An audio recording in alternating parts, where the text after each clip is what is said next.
Hi, everyone. Welcome to day 8 and the start of week 2 of this 14-day Build Your Mid-Career GPS Challenge. Got a haircut. Was getting a little too long in the last video. So I hope you enjoyed rest day. That means I hope you got a chance to just decompress, take a breather. Maybe you needed that time to get caught up on some of the challenge stuff or other things that were going on in your work or your personal life. Rest is important. The body needs rest in order to function and take care of itself. So I hope you enjoyed your rest day.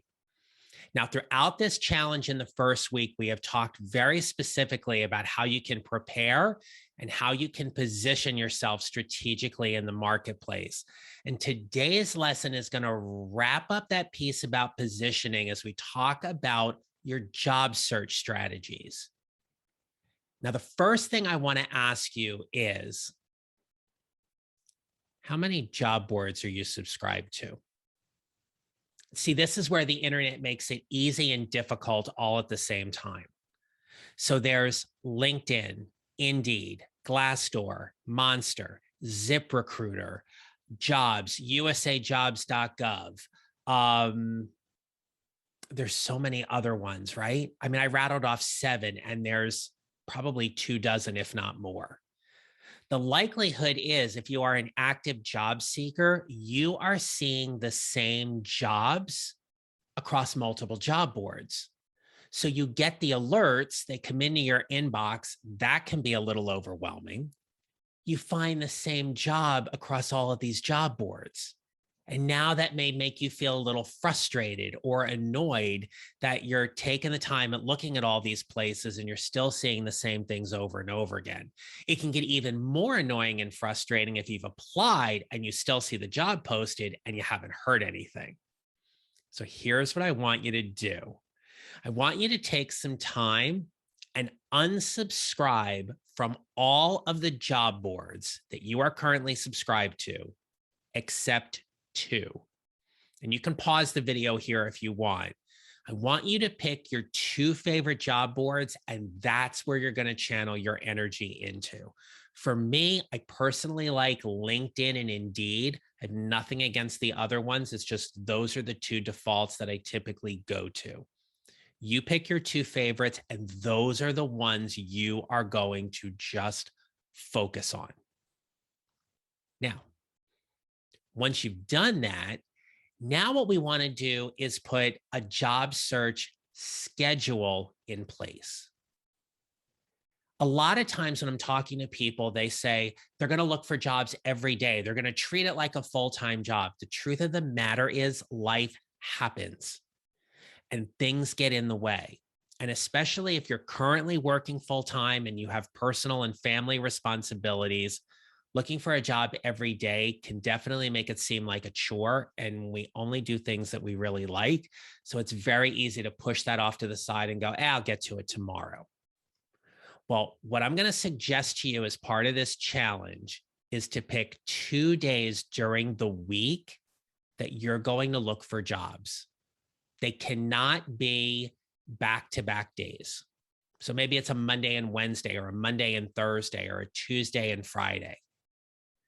Then I want you to pick 2 other days during the week where you're going to apply for those jobs.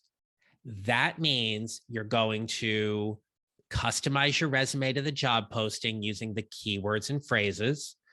You are going to go ahead and submit through the company's online portal for the job. If it asks you for a cover letter, you are going to write one. If it says it is optional, you are going to write one. And if it doesn't ask you for a cover letter, they don't want it, don't write one. I will link up to a blog post that I have about how to formulate your cover letter with a very simple 3-paragraph format that'll work really, really well for you. So make sure to look for that in the posting as well. Notice I didn't say a 5th day. The reason is it's a rest day.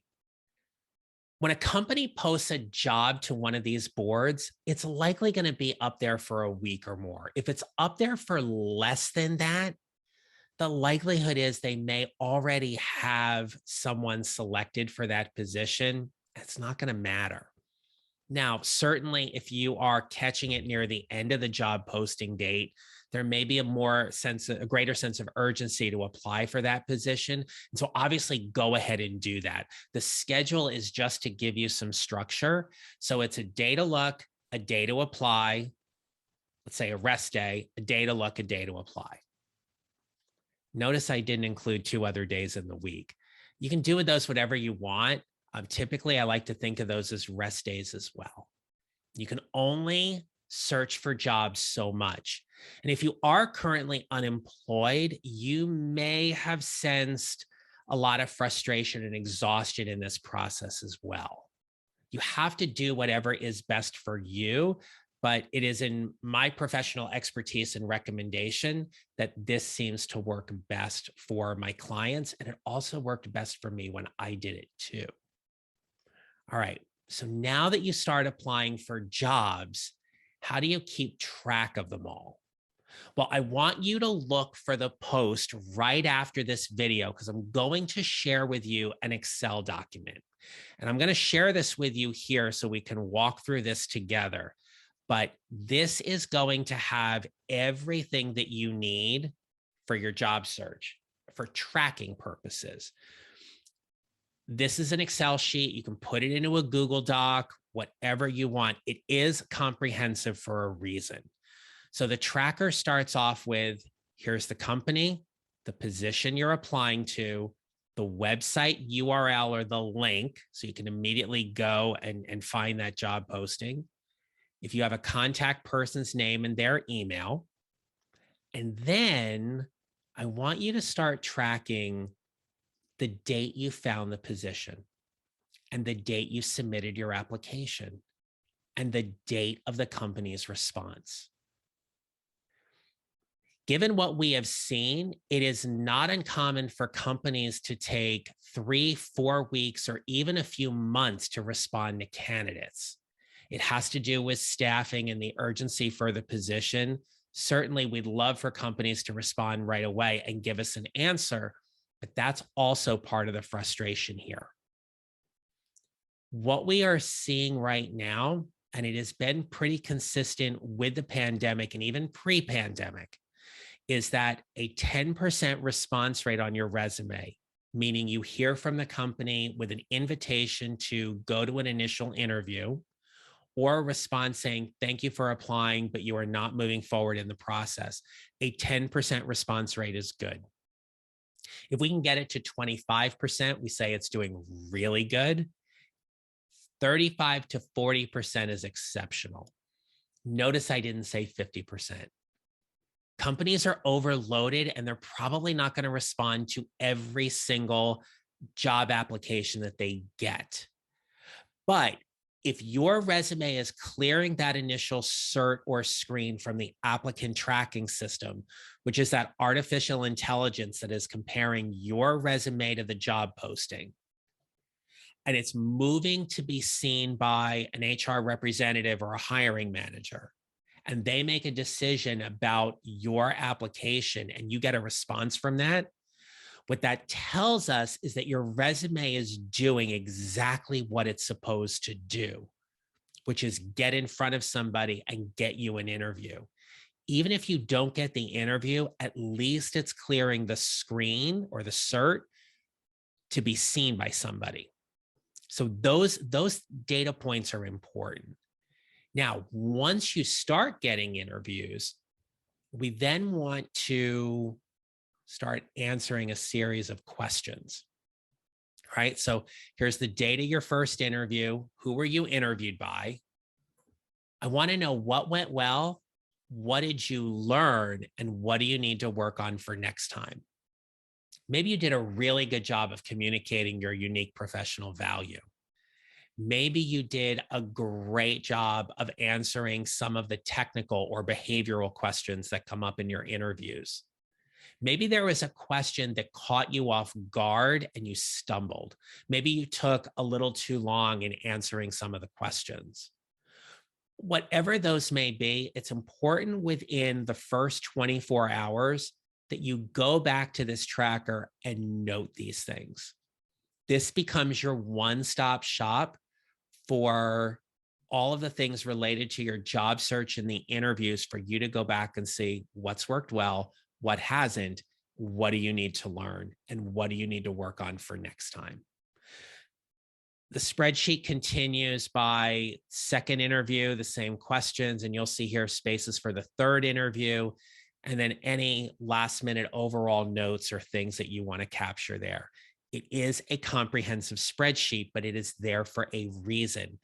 My clients who get the most success have a system or structure for organizing their job search efforts. And it's important that you do that. It's very easy to sit back and say to yourself, well, I spent a lot of time looking for jobs and applying, but nothing's coming through. When we look at the tracker, we can see exactly how many jobs did you apply to. I would rather see you apply for jobs that are aligned with your unique professional value and your skill set, and jobs that you have a really good chance of being called for an interview, along with some stretch positions, as opposed to just throwing spaghetti at a wall and looking to see if it sticks. In the previous videos, when we talked about your resume and being aligned to some jobs that you've applied to and the applicant tracking system based on the keywords, and that's the benefit of having a professional write it, you do always want to make sure that you're customizing it to the job posting. So say, for example, the job says experience managing clients. Let's say you're a project manager and you are client facing in terms of leading the project. Client and experience managing clients is not the same as customer service. ATSs look at those things very, very differently. So you want to take verbatim the keywords and phrases that are in the job posting and make sure they appear in your resume.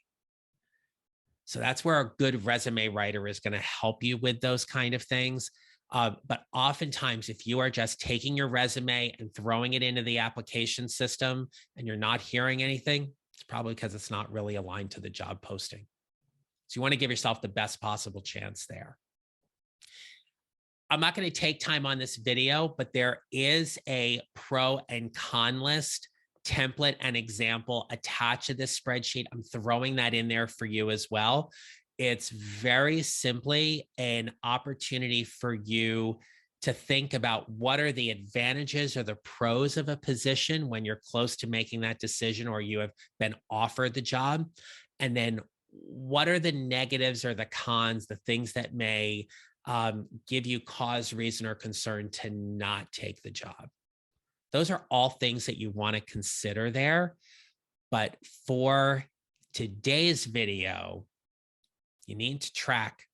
You need to track your job efforts so you can look back and say, here's how many jobs I've applied to in this week.